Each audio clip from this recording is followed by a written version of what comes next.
All right, there we have it.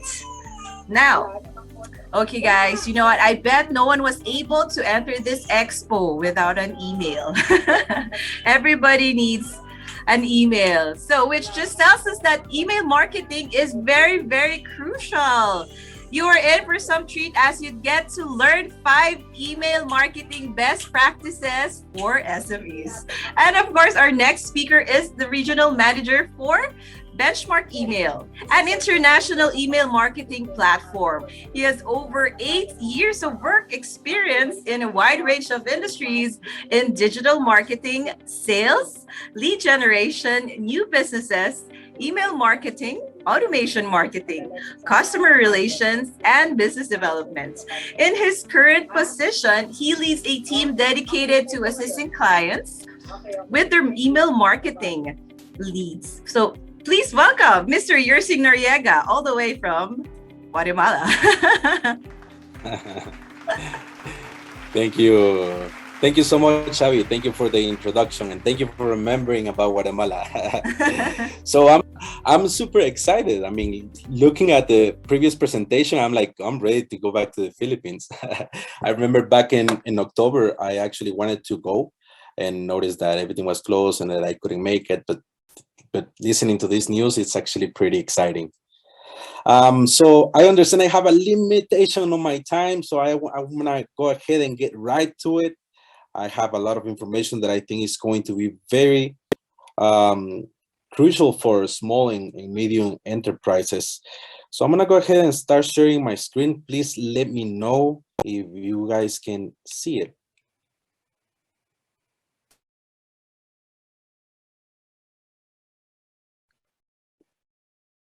Is it visible? Awesome. That's awesome. Thank you. Thank you for the confirmation. Thank you for the confirmation, everybody. All right. So once again, my name is Yersing Noriega, and I'm the regional manager for Benchmark Email. Currently, I represent the regions from this side of the world. I work for the Oceania region, Middle East, and of course, Southeast Asia. And Benchmark Email is an email marketing company. It's an international email marketing company, and we have been working with companies for the past 16 years, helping them with their email marketing needs. And today, I was invited to share with you about email marketing best practices for SMEs. It's really surprising that even though email marketing has been around for quite a bit now, we still have many companies that forget that there are practices that we should follow in order for us to have the best results whenever we're sending an email. That's why we often go back to the basics. We often go back to the most important things about email marketing, because as I mentioned, we still have many companies that don't do. Matter of fact, 70% of our clients forget to use some of these best practices. So that's why we're going back to the basics and making sure we work with this. So once again, 5 email marketing practices for SMEs. And what we will be talking about in this session is actually 5 things, 5 best practices. Number 1 is to make sure we're using a permission-based marketing whenever we're working with email marketing. Number 2, we're going to be talking about segmentation and understanding that segmentation is dividing your email lists into smaller segments based on set criteria. Number 3, we're going to talk about personalization and how different it is from segmentation, which these are 2 different things. Personalization is optimizing the experiences and messages to individuals themselves, not the group they belong to, which is something that segmentation does. Number 4, we're going to be talking about thinking mobile. And this is something you're going to learn later on today. that over 50% of people that open emails, they open it on mobile devices. And then at the end, we're going to talk about email automation, which email automation allows us to send an email at the right time with the right content to the right individual. And these are the 5 things that we're going to talk about. Okay. Remember that throughout my presentation, if you guys have any questions, anything related to what I'm talking about, please make sure to ask it. I'm sure the team is collecting all of these questions so we can respond at the end of my presentation. So back to the basics. What is email marketing? The basic concept of email marketing is that email marketing is a digital channel of communication that allows you to connect, to engage, to contact your clients using emails. Okay, using emails, using personalized information. What email marketing is not is actually something that we all know about email marketing and about emails in general, which is email marketing is not spam. Email marketing is not sending a whole bunch of emails to one list without caring about personalization, without caring about segmenting and choosing the right people or the right message or the right time. That's not email marketing. Okay. Email marketing is not for us to try and close sales out of luck and using the law of probability, which is if I send 1 million emails, I'm sure that out of the million emails, I'll get a couple of sales. That is not email marketing. That is not email marketing. When you work on an email marketing campaign the right way, you are betting on data. You're betting on things that you have researched on, not just the law of probability. So that is not email marketing. So we can, from now, understand the difference between email marketing and between mass email, which is something that a lot of companies currently do. Okay. Matter of fact, in benchmark email, one of the things that we do in benchmark email is actually try to educate our clients about this practice, which is just sending mass emails without any type of strategy behind it. So that is not email marketing. Going back to the 5 best practices that we're going to talk about today, we're going to start with permission-based marketing. And permission-based marketing is a situation where contacts themselves, clients, leads, friends, anybody, submit their contact information, or in this case for email marketing, their email address to an organization and have the expectation that they'll receive communication from you. That's what permission-based marketing is whenever a client gives you permission to contact them, whether this is through email, whether this is through a phone call, whether this is using any type of channel. That's what permission-based marketing is. I know that all of us have at one certain time received either an email or a phone call out of nowhere with information about a product that we never heard of and that we're 100% not interested in. So what do? We hang up, we delete the email, or we send it to spam. So permission-based marketing is completely the opposite to that. Your contacts list is the most valuable marketing resource that you'll ever have. Simply put, if you start gathering your list the right way from the beginning, expect to see really good results moving forward. If you do it a different way, if you find other ways to create this list, you expect to see really, really bad results. So have this in your mind. Make sure you always have this present. That contact list, that list of names, email addresses, and all types of data that is your most valuable marketing resource. Do not buy, do not harvest, do not rent your contact list. This is one of the mistakes we continue to see with many companies. Once again, benchmark email has been in the market for 16 years, 17 years. And this is one of the things that we constantly see. We see people uploading lists and trying to get results out of those lists. They believe in the law of probability, that the more they send, the more success they'll have. But in reality, it doesn't work like that. And not just that, but since a couple of years ago, when GDPR came out, now most of ESPs, including us, including benchmark email, we have actually prohibited using harvested, bought, or rented lists. And so if we find out that you're using any type of these lists, unfortunately, we won't be able to help you, because not just this is prohibited, but it also violates these regulations, and that's something we don't want to do, and that's something we don't want you to do either. That's why we protect you from it whenever we find out that the lists that you're trying to upload to our system are bought, they are harvested, or they are rented. So recommendation is, do not buy harvested lists, rented lists, or do not buy them. Okay.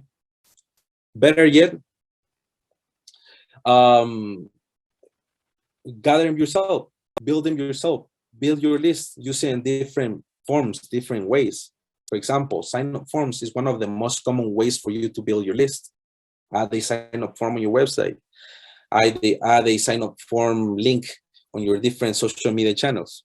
Allow people to let you know and say, I am clicking, I am letting you know that I am interested in your product, that I am interested in learning more about X or Y products that you're selling.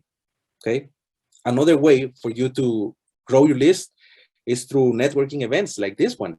I am sure that most of you have already taken your time to engage with several people using the app. I have been noticing, and it's crazy the amount of messages that I've read so far.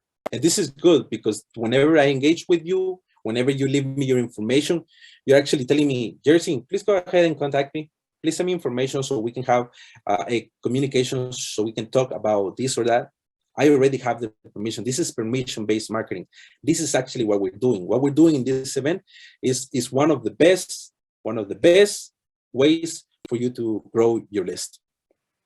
Lead magnets also. If you think that people are not leaving you their information, then offer them something in exchange. Offer them a discount, offer them a PDF, offer them assistance, offer them a 5-10 minutes call. There's so many things that you can exchange with them, with leads, so that they can leave you their email address, so that they can leave you their phone number, they can give you their name, their data, so that then you have permission to contact them. Okay, one of the things that you're going to see with the different ESPs, such as benchmark email, is that if at a certain time one of your contacts marks you as spam, and they contact us and they say, hey, listen, you have a client that's writing to me, that's sending me emails, and I have never given them permission to contact me. What we do is, whenever we find this, is we actually contact you and say, okay, we need to confirm how you gathered this information, because we want to protect you, we want to protect your reputation, and we want to protect our reputation. That's why at the beginning I said, if you want to do something right with email marketing, make sure you start with permission-based marketing. Make sure you have permission to use the lists that you're going to be contacting. Remember, quality over quantity. Maybe you have a 5,000 contacts list, right? Out of the 5,000, you notice that only 500 people are opening your emails. And then in the last 3 emails, only 300 people open your emails. Whenever you have all this data that you can actually see from your platform, from your email marketing platform as ours, you can actually segment this and make sure that you're contacting only those contacts of quality, only the person that are really interacting with you. because at the end, once again, quality is going to be more important than quantity. It's also going to improve your email deliverability, because this is how it works. Reputation with different ESPs, email service providers, is that whenever an ESP notices that your clients are clicking, are opening, are engaging with your emails, your reputation rises. But whenever they see that people are deleting your emails, that they're marking them as spam, whenever they are not opening your emails, it's affecting you. It's actually damaging your reputation.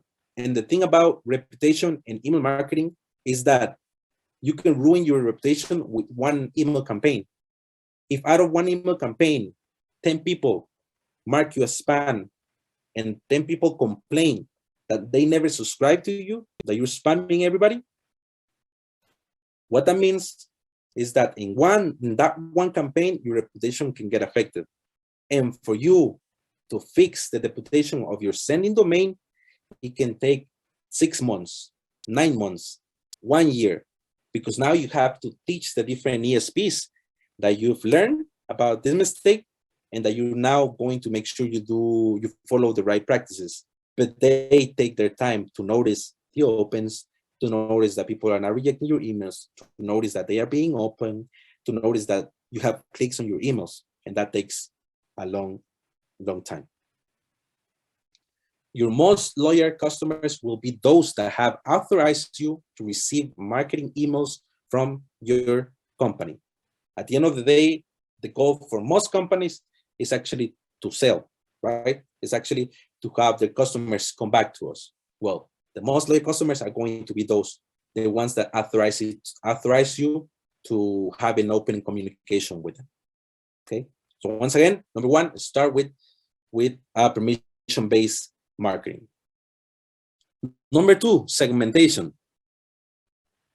Segmentation is dividing your list, that 5,000 emails that you have, or 10,000 or 1,000,000, is divide them into smaller segments based on set criteria. What this is going to do is this is going to enable you to target specific groups of people with specific needs.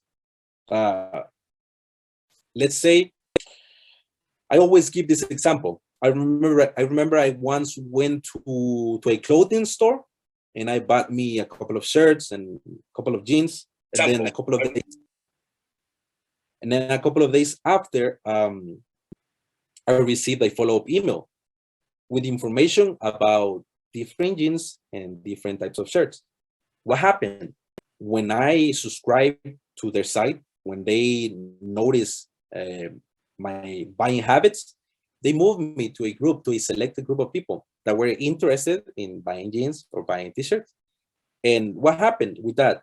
They actually allow me to feel safe with them, because I know they were doing something good. So this is what segmentation does. It allows you to target, or enable you to target specific groups of people with specific needs. And I'm going to go quick on the different types of segmentation that you can actually do. For example, demographic segmentations. In this type of segmentation, you group the email subscribers based on their identifiable non-character traits. For example, gender, level of education, profession, age, income, family status. This is something that happened in that store that I mentioned about. They send me clothing for men, clothing for me. One thing I noticed about that site was that they also sell clothing for females, and they also sell clothing for babies, for boys, and for girls. But what did this demographic segmentation did? They moved me to a specific segment on their list that allowed them to connect with me in a more personal way. And demographic segmentation is actually the most basic is the most basic way of segmenting a list. Let me see. Yes. Okay, it's the most basic form of email segmentation. Geographic segmentation. This is also another basic form of categorizing our email lists. In this technique, we divide the list into location identifiers such as region, city, country, and postal code. Okay, this comes in handy whenever you want to send personalized emails based on regional factors, like, for example, local events, maybe the weather, maybe the language, or customs. I don't know, maybe there's a region in your country that celebrates a certain custom. And all you got to do is create a segment with people from that country, from that region, from that city that celebrate this type of custom. By doing that, you're going to receive an immediate response from the people you write to, because they're going to understand, oh, he knows about me. He knows about where I live. He knows about what's going to happen around me locally, and I'm interested. So this is another way of segmenting your lists. Psychographic segmentation. This is where you group your customers based on their personalities and interests. For example, lifestyle, values, beliefs, hobbies, personality, life goals. Now, whenever we read these characteristics, we realize that they are not easy to identify, right? I mean, I'm trying to remember the last time that I shared with a site or with a company something about my beliefs. No matter of fact, I do remember. I do remember a site where I share something about my beliefs. What I'm trying to say here is that these are not easy to identify. For you to gather this type of information, you're going to have to do rigorous research and gather as much customer data as you can whenever you are having this interaction with your clients. When in any type of touch point that you have with your clients, that's where you have to take the opportunity to make sure and gather this type of information. And for example, let's say you have a sign-up form, right, on your website. One thing you can do is you can either add a checkbox or maybe a drop-down window with different categories that talk about their lifestyle or their beliefs or their values or hobbies or their life goals. Depends on your industry, but maybe add it in the sign-up form. That way, whenever they select, you can automatically categorize these contacts and move them to a different segment, because this is something you can actually do automatically. Behavioral segmentation. Here you group your customers based on how they interact with your brand and the products you sell on various touch points. I think this is one of the most common ones that we work with in benchmark email, as we have a lot of customers that have their e-commerce stores, that they have their stores online, or that they have a website where they can actually pull data from. Okay, behavioral segmentation, just like the psychographic one, is an advanced method, and it will require from you an in-depth research and tools. Fortunately, as I mentioned, since we have a website, we have an e-commerce, we have different tools that we can use to pull all these metrics, like page visits, the time they spend on certain web pages, the number of sessions, their shopping cart value, where they clicked, what was the part of your site that was clicked the most, heat map, and all of this, okay? And because we're talking about email marketing, it's also important for you to understand that you can segment your lists based on how they interact with your email. Whenever you receive an email, there are these several things that happen. Number one, you click and you open the email. Number two, you might move through the email. You might be attracted to the top part of the email or to the bottom part. You might be attracted to certain CTAs that the client added in their email, or images, or videos. And what benchmark email does is that it actually tracks where in your email you move, and it shows you a heat map so that you can segment your list based on how your clients interact with your emails. Another example that I have regarding this is that I subscribe to a digital marketing teacher, an influencer. She was going to be talking about Facebook ads. I remember receiving an email from her and asking me a couple of questions. She's like, Yersing, I want to know, thank you for subscribing. Thank you for signing up to this course. I want to know, what are you most interested on? And then I selected, I'm interested in learning about this and this. She had 2 questions. Perfect. So I replied, I actually clicked on those links. She tracked my interaction. She tracked what I had selected. And automatically she moved me to a list, to a segment where she was going to be sending information about that particular selection. And that's how this type of segmentation works. Here are some ideas about segments that you can take a screenshot of, that you can apply in your website, in your e-commerce. High spenders, coupon lovers, one-timers. Some of these are actually pretty funny, but actually, if you pay attention to it, they are actually very interesting.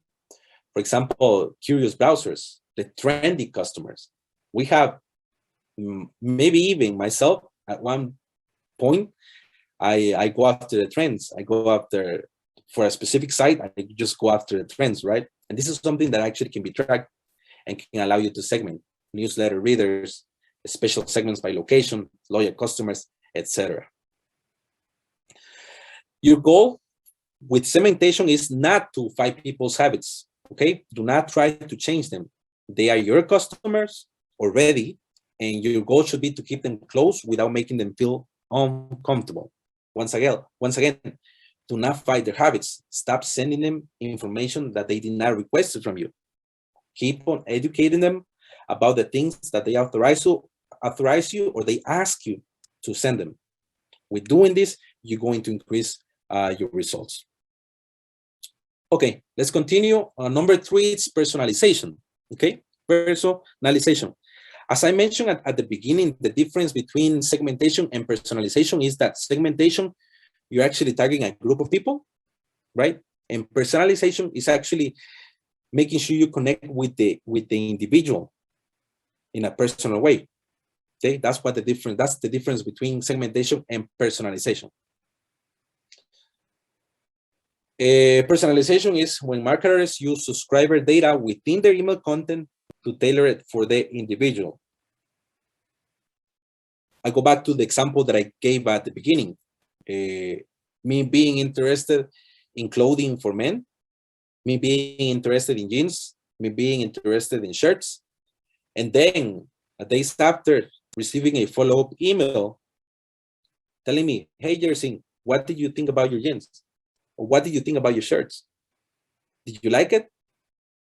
Here are a couple of ideas that you can get so that you can match your outfit. I don't know. These are ideas that are coming to me right now. And these are things that we can use.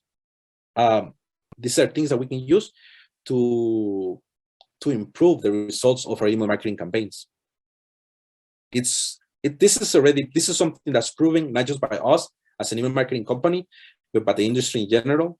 Personalization increases open rates and will drive your revenue by as much as 7 and 60%, because it's going to help marketers give subscribers more relevant, individualized content. 40% of readers open emails based only on the impact caused by a personalized subject line. I know if you received this email, hey, Yersing, I've been trying to reach you. Hey, Yersing, what do you think about this? Hey, Yersing, what is your expectation about this? Hey, Yersing, can you give us your feedback? Whenever they contact me and they know my name or they know information about anything that I bought, let's say I bought X, Y, or Z product, and they say, hey, Yersing, what did you think about the X, Y, or Z product? I immediately know that they know me. I immediately know that they're personally contacting me to learn about what I bought, to learn about what I want, to learn about my interests, my desire. And this is what personalization does. A research done by Epsilon showed that 80% of consumers say that they're more willing to make a purchase when they're provided with a personalized experience. I have experienced that, and I just gave a couple of examples about that. Whenever we're using subscribers' names, whenever we're using product information, how was their buying experience? What did they think about X, Y, or Z product? Whenever we use this information that only the client knows, we actually will have the best result. We'll have better results. We'll have them more willing to make a purchase in our site. Personalization. Remember, your personalized emails are showing that you understand their wants and their needs.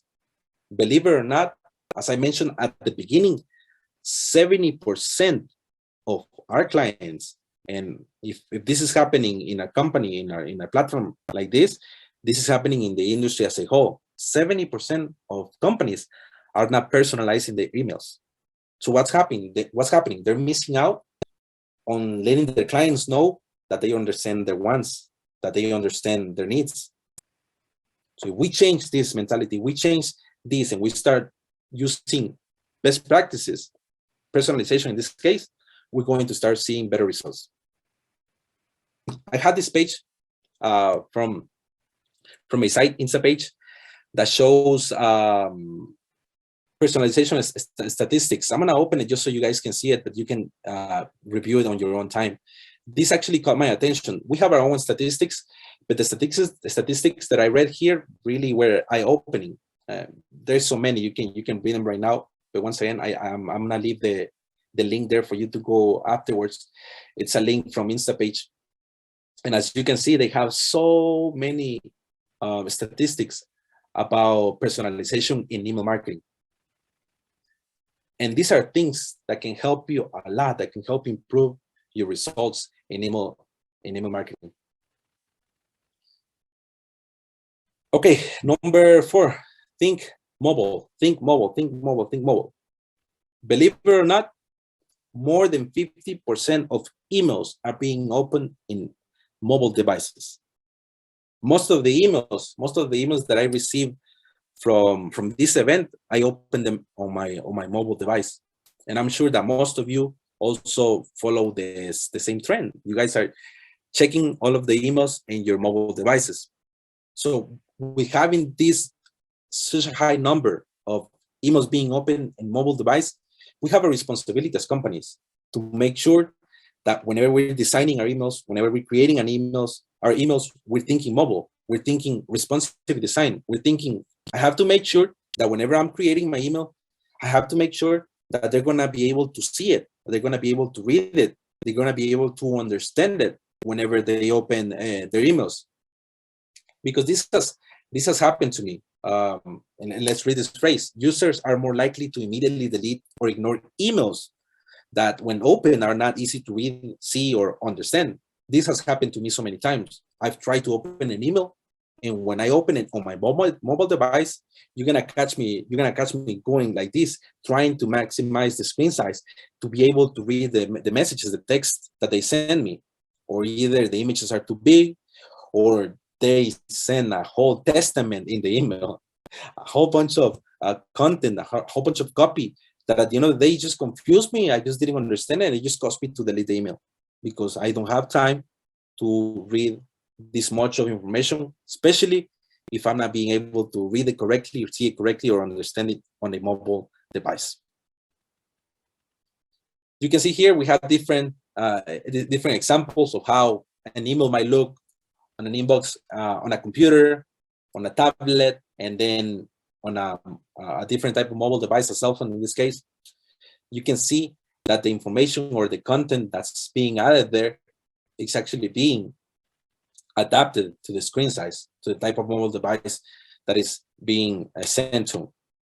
And here's an example that I always use, and I always ask in my email marketing workshops that I run. What do you think is going to be the response, or is going to be the correct responsive design, or the way it's going to be visible on a mobile device? Is it going to be A or B?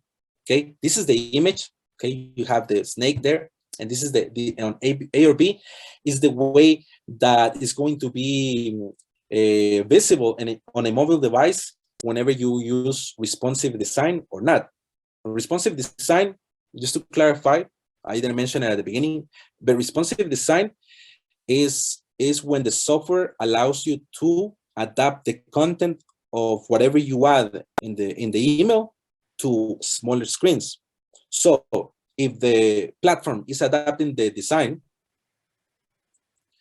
if the platform is adapting to the design, which one is the correct design? Which one do you think is the one that's going to show the right design? Is it going to be A or is it going to be B? Of course, it's going to be A because it is a long stay. And that's the right way that a design should be visible. Once again, here you can see another example of how responsive design adapts the different blocks that you have on an email to a smaller screen. And this is what responsive design does. This is what mobile thinking is, that whenever you're creating an email, whenever you're sending an email, always think they're going to open it on a mobile device. So I'll make sure the copy that I add on the email is not long. I'll make sure it's short. I'll make sure it's right to the point. I'll make sure it's understandable. The images that I use, I'll make sure they will be visible in a small screen, because as I mentioned, sometimes we have sent images that contain a lot of text, and whenever they are being opened on a mobile device, it's just not visible. Okay, and the fifth point and the last point is email automation. Okay, what is email automation? Email automation is a series of email activated or triggered by the interaction your subscribers have with your website or your emails. Okay, that's what email automation is. Email automation is sending emails without you actually clicking a button, meaning that these emails are going to be sent whenever your clients, the people you have sent emails to, they engage with your emails or they engage with your site. Okay, going back to the example that I gave at the beginning about the digital marketing influencers that I signed up to, whenever I click on the emails, that's when I receive the follow-up emails with more information. And the emails were sent 5 minutes afterwards. I'm sure that this person didn't create that big email in 5 minutes. I'm sure they did not do that. I'm sure they already had created the automation, the email automation, the complete email automation, so that I could get the right message whenever I needed it. For email automation, there are several types of email automation, and I'm going to quickly talk about just a couple of them, the most important ones. For example, an initial email or a welcome email. Okay, a welcome email happens like this. Okay, this is what happens. A customer will register. A customer registers to your site, and then they're going to receive a welcome message on the site, on your website, and then what you're going to do is that you're going to have set up in your account a waiting time of 5 minutes, of an hour, I don't know, a couple of minutes. That's up to you to understand how your clients behave with your brand. And then you're going to send them a welcome email. You're going to say, thank you for subscribing to our site. Thank you for shopping with us. Thank you for this. Thank you for that. We welcome you to our company. Okay, here's more information about our company, the information you requested, and this is how email automation works. According to the Email Institute, the open rate for initial or welcome emails is 60%, meaning that that first email you send after a client subscribes,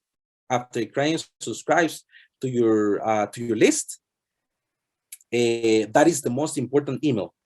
That is the most important email. 60% open rate means you have to put your mind to it. You have to put your mind to that welcome email, the first email, because that's the most important automatic email you can send.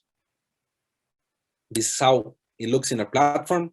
You're going to create several nodes that are going to be triggered by the interaction they have. If they are added to the list because of them signing up, then you're gonna send them an email, a welcome email, and you're gonna move them to a different list.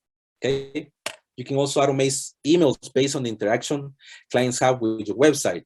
Going back to the example I gave at the beginning about me going to the men's section of the clothing store and liking or selecting jeans and selecting t-shirts for me as a man. Noted live. Allow this store to follow up with me using automated emails and sending me information about the selections that I have done. And this is how it's going to look in our platform. You're going to be able to create a automation that's going to allow you to follow or track all of the different interactions that the clients actually have with your site and with the emails, not just only with the ones that you automatically send, but also with the ones that they're going to be interacting with.